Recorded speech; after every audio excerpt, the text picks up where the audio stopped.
Para po sa mga magulang na naririto, na may mga anak, kapag halimbawa isang araw aalis kayo sa bahay, naroroon sa inyong iiwanan nyo ang inyong dalawang anak at pinagbilinan sa bahay, bantayan ang bahay, halimbawa, ingatan ang mga gamit sa bahay, halimbawa, pagkatapos po ng isang araw na wala kayo, pagbalik nyo sa bahay, halimbawa, nakita ninyo, nabasag yung TV, nasunog yung kalan, na hindi naisara yung bintana, so naanggihan yung kwarto, yung kama, nabasa. Bilang magulang, sino ang papagalitan nyo sa dalawa ninyong anak?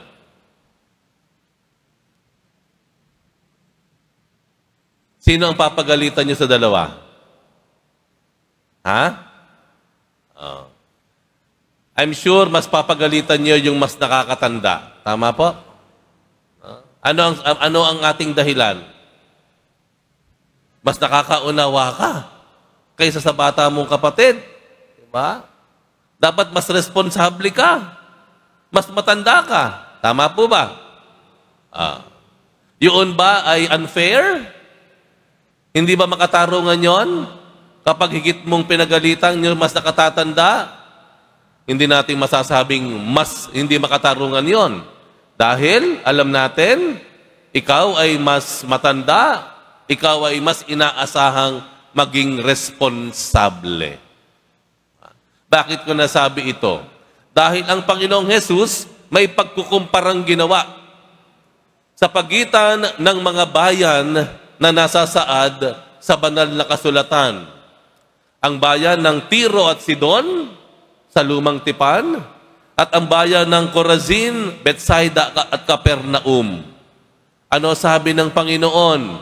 Binabalaan niya yung mga taga Bethsaida, Corazin at Capernaum.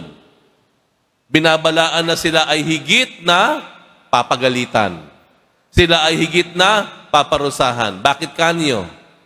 Ano ang dahilan? Dahil sa Corazin, Bethsaida, Capernaum, yan po yung mga bayan noong panahon ni Jesus na kanyang pinuntahan. Dito siya sa mga bayan na ito, naglaan ng maraming panahon para mangaral. Itong mga bayan na ito, ang mga bayan na nakasaksi ng marami niyang himala.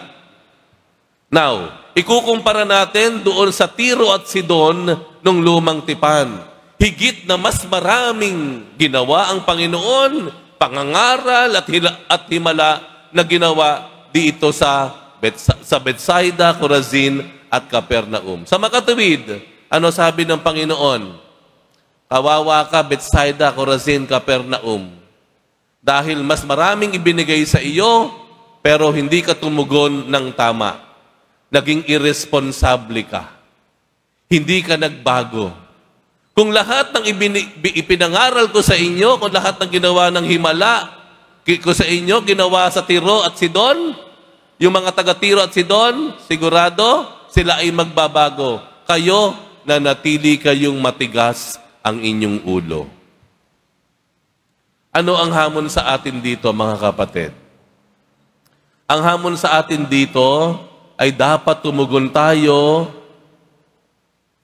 ayon sa tinanggap natin sa Diyos.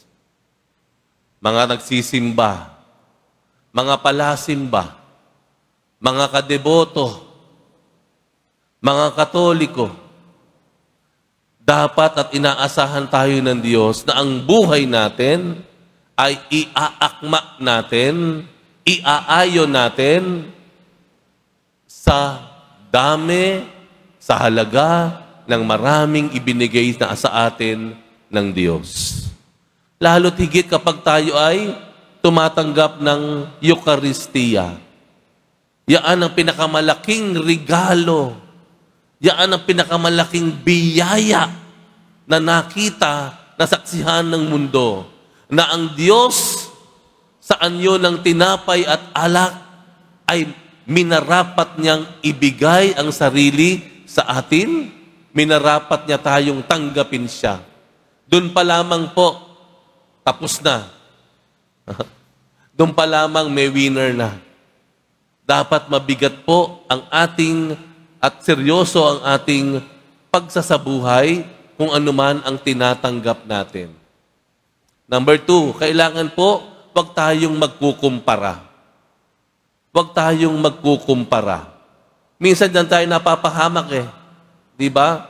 Bakit si ganon? Pwedeng mandaya. Ako hindi pwede. Di ba? Bakit si ganyan? Hindi sila nagsisimba. Bakit ako magsisimba? Di po ba? Nagkukumpara tayo. Kinukumpara natin ang ating sarili at pagkatapos kumpara, ibababa pa natin yung ating pananampalataya, yung level ng ating pagtugon sa Diyos. Kasama na dyan yung paggagaya. Maliban sa pagkukumpara, nandoon ating ginagaya. Bakit naging isang malaking dambuhala? Bakit naging isang malaking sindikato ang pagnanakaw sa bansang Pilipinas? Bakit? Kasi yung dating mabuti, ginaya yung gumagawa ng masama. Ginaya niya. Nagpo-porsyento kayo dito, nangungumisyon kayo, pues mangungumisyon din ako. May problema, may nakatingin pa sa kanya. Nangungumisyon ka, mangungumisyon din ako. Problema, yung nakakita, may nakakakilala pang iba. So parang sunod-sunod, tuloy-tuloy ang pag-ikot ng kasamaan pagnanakaw. Bakit? Kasi mahilig tayong manggaya. Bali ba ang ginagaya natin, yung kasamaan pa. Ganung totoo nun, iba ang pagsusulit natin sa Panginoon. We will be judged differently. Ang Diyos will judge the one person kung ano yung pamamaraan o ang unique way of judging the person. I will be judged by the Lord at the end of my life uniquely. At hindi kayo i-judge ng Panginoon kung papaano ako ginudge as a priest. Di po ba? Ganun ang magulang eh. Di po ba? It's just fair and just. Di ba? Kaya wag tayong magkukumpara. Wag tayong manggagaya. Dahil diyan nagsisimula ang isang napakalaking dambuhalang kasamaan. Dito nagsisimula yung sindikato. Dito lumalaganap ang kasamaan, pandaraya, pagnanakaw, pang-aabuso, pagmamalabis. Huwag nating sabihin, total ginagawa nyo, gagawin ko rin. Total tumatawid ka sa kung saan-saan at hindi ka gumagamit ng pedestrian lane, gagawin ko rin. Total, umandar ka na, kahit naka-red pa, aandar din ako. Di po ba? Ganun tayo? Parang ayaw nating papalamang. Kahit kasamaan, ayaw pa rin nating palamang. Kailangan masama din ako dahil masama kayo eh. Di po ba? Maliwanag po ba? Wag tayong manggagaya. Wag tayong magkukumpara. Dahil ang paghukom, ang paglilitis sa atin ng Panginoon ay magkakaiba. Magkakaiba. Dahil ang Diyos ay patas at makatarungan, ang kanyang sukatan sa kanya ay kailanman hindi magiging sukatan sa iyo. Kaya sa bandang huli, kayong dalawa talaga ng Diyos ang mag-uusap. Kayong dalawa ng Diyos ang magtutuos. Huwag kang magsasama. Di ba ganun sa mga kumpanya? Kapag ikaw'y naiipit na, kukuha ka ng pagbabalingan. Bakit si ganito? Bakit si ganyan? Sasabihin ng boss mo sa iyo, wag kang magdamay. Tayong dalawa magkausap. Ikaw ang may sagutin sa kumpanya at ako mayroon akong karapatan na ikaw ay imbestigahan. Mga ganon, di po ba? We will be judged uniquely. Wag magkukumpara, wag manggagaya. Dahil ang paglilitis at paghuhukom na gagawin ng Panginoon sa atin ay magkakaiba.